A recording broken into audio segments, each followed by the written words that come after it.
because Latinos love to talk, we are going to get our full hour, but we also have an incredible rock star staff panel here.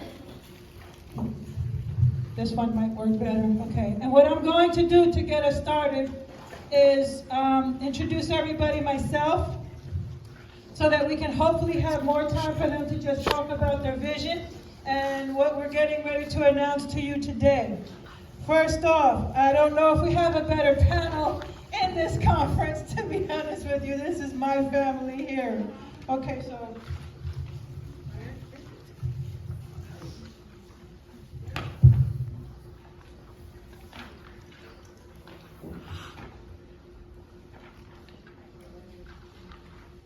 There we go. Okay. Let me start with Commissioner Victoria Kuhn of the Department of Corrections. Let me go forward. Nafisa Goldsmith, who is history before your eyes. She is the very first hire of the Department of Corrections as the Commissioner's confidant and community relations specialist and a returning citizen. Never in the history of New Jersey has this happened before. Mr. Stephen Campos, the Director of the Division of Violence Intervention and Victim Assistance of the Attorney General's Office. The He's from Jersey City. He's one of us. He's been an advocate long before he got in the Attorney General's office, and we are honored to have him before us. The New Jersey Public Defender, She has been in attorneys with us all along, and now she is the best public defender ever. You're actually ready for her. She's getting ready to make some good trouble. Now we have Damon Sharuga Venable. Damon is the attorney's assistant of the Life Group and Parole Project of the New Jersey Defender's Office, and he is also history before your eyes. The very first returning citizen working in the Public Defender's Office. Oh my God, Raquel Romans Henry. Oh my God. She is the policy director for Salvation and Social Justice, which is the brother or family of the Latino Action Network, and Salvation and Social Justice and Land is joined at the hip with advocacy throughout all of the things that our community suffers for. We are blessed to have Raquel Romans Henry.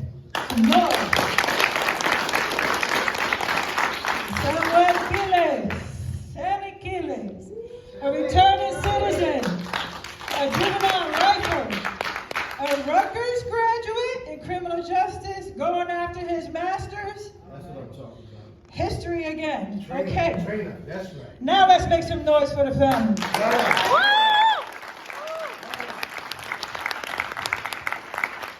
What we have here today is a little different than the other 13 years that the Assembly has been in action. And what that means is that we actually have an announcement to make today. And the announcement is that this movement is genuinely and literally 20 years old. This movement started in 2003. What does that mean? That means that the adult mass incarceration subject had never been dealt with in the state of New Jersey. The juvenile minority disproportionate confinement was dealt with in the state of New Jersey, but never adult mass incarceration. So that in itself 20 years ago was historic. What else is historic that we must always hold on to is that the Black and brown community came together here. We all struggle with the same suffering, poverty, education, this, that. But in the Department of Corrections and in the subject of mass incarceration, this is where we joined hands and never left each other's side. In a working summit that occurred 20 years ago at Rutgers Bush campus. And in your packet, what you see, because you're going to read it later, you'll see a message from me on top. You're going to see the panel here and the class of what you see here. And you're going to see the keynote speech of Guillermo Biti Maldonado, who gave the keynote speech in that summit 20 years ago. And it describes to you the entire foundation of what the Working Summit and this now movement was, how it started and who it started with. And so with this being said, today we are here as a family again, which you don't see these folks together so much all the time, and actually even on the same page. What we are announcing today is that we are reconvening the Working Summit in January of 2025. This will bring, again, Black and brown advocates. This will bring state departments, as you can see here, and every facet of the criminal justice system together in a two-day Working Summit in Monmouth County, in Monmouth University. Is that a county? It is a county. Okay. Monmouth University. Okay, I'm sorry. I'm supposed to be an adopted honorary hawker, and I'm messing it up. So we've already done a lot of work. And what you will see on page 3, you will see on page 3 the confirmed partners of the Working Summit, which means this is March, that's January. This is going to happen very quickly. We have worked very hard to do this so that we can get it in place before our next governor takes seat. So he can't take it away from us. We made it 2 days because we know how fast a day goes, and we know how much we have to talk about in the entire criminal justice spectrum. What we don't really know how to do very well is have a macro conversation. And that's what the Working Summit is. It's a macro space, and what does that mean? It means that, okay, Cookie didn't get her lunch today. No. What allowed it to be possible that Cookie didn't get her lunch and everybody else on that side of the room didn't get their lunch? That conversation is different from the issues that from our communities that struggle through pain, generational chaos, and everything else that put us in these situations that we have to address from a macro level, and that's what the Working Summit did. The only other piece in that packet that you were handed out is the executive, the recommendations from the original Working Summit. And what that means is that you have seen, when you look at those recommendations, so many of those laws have come to pass. So we're in a space right now where we've passed all these laws and we still have so many more laws to achieve. But we are not looking back properly to see if the laws have been implemented. There is no better army in the state of New Jersey for this Working Summit than what you're looking at on this table, number 1. Number 2, there is no better army than all of you in the audience. So when you hear me, indulge me for a minute. It takes the whole village. That's right. That's right. It takes the whole village. Wake up. Repeat after me. There you go. We are because I am. We are because I am. We are, I am, we all have a part to play. We don't got titles in here. We got work in here. We got love in here. We got unity in here. But this, we're all going to take about 2 or 3 minutes for them to give their vision of the Working Summit and the movement. And we're going to beg and try to hold the door closed so we can just keep going. So with that, I'm going to pass the mic to Madam Commissioner Victoria Kuhn. You were the first to say there are no titles in here. I am Victoria.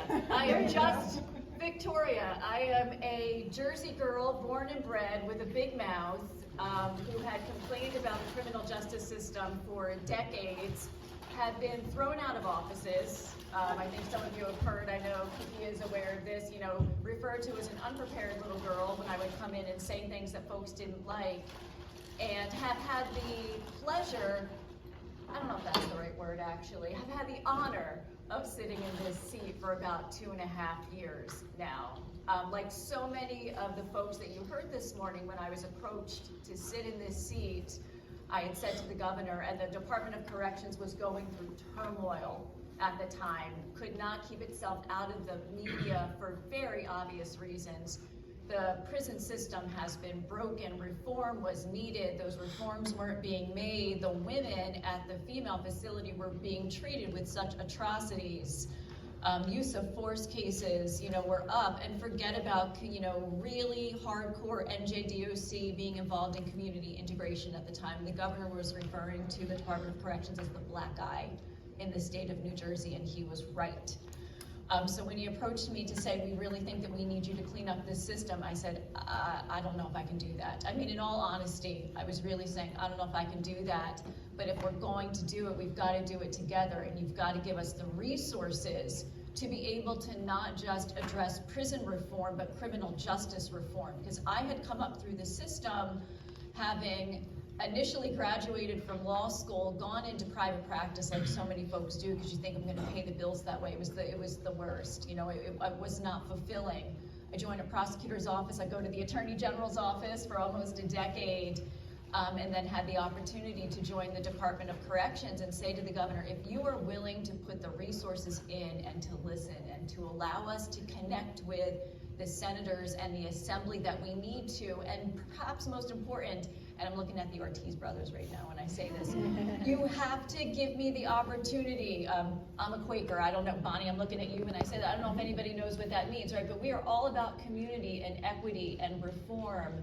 You have to give us the opportunity in the Department of Corrections to open the door. And I'm not saying open the door and let everybody out. I'm saying open the door and shed some light on what's been going on, because we cannot make real reform in prison or in criminal justice if we don't start shining some light on what our issues are and hearing the voices and the real input of all of those that have been impacted by the criminal justice system. So as I look around, I thank so many of you, because I know I reached out to you right away to say, are you willing to lend us your voices? Are you willing to let me know some of the issues that you've seen or that you've experienced? And are you willing to trust us that we can work together to be able to start some reform measures in those ways? And because of all of you, we started to get some attention with the Senate and with the Assembly, and Assemblywoman Lopez and Senator Ruiz, when I tell you, have been such a force to lean on and assist us when it comes to both prison reform and criminal justice reform. They have been fantastic. I'm going to take it then, because she's busy. I do want to set the table a little bit in terms of just some really rough data, so maybe you get a feel for where we are these days. And I know you've heard several times this morning how we all, as commissioners, appear for budget hearings before the Senate and the Assembly. Last year, when I appeared for the budget hearing, we were really concerned at the time that we were seeing the prison population continue to grow.